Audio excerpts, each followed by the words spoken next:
హైమావతి అయితే గౌరీప్రసాద్ దగ్గరకు వచ్చి, ఏంటండి ఇది, ఒకసారి సునంద గారి దగ్గరికి మనం కూడా వెళ్ళి కాంప్రమైజ్ అవ్వమని అడుగుదామండి అని చెప్పి హైమ అయితే గౌరీప్రసాద్తో అంటుంది. అది విని గౌరీప్రసాద్ అయితే, మేము అలాంటివి చేయవలసినవి ఎన్నో చేసేసాము హైమ, ఇప్పుడు కాంప్రమైజ్ అవ్వాల్సింది కొందరు మాత్రమే.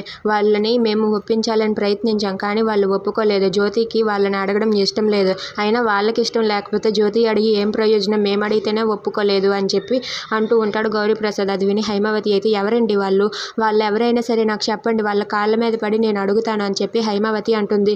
నువ్వు వాళ్ళ కాళ్ళ మీద పడవలసినంత అవసరం లేదు. అలాంటి పరిస్థితి నీకు ఎప్పుడూ రాదు హైమావతి. ఏం చేస్తాం, ఆ భగవంతుడు జ్యోతికి రాసిన శిక్ష ఇది. మనం ఏం చేయలేము హైమావతి. జ్యోతి ఖచ్చితంగా జైలుకు వెళ్లాల్సిందే.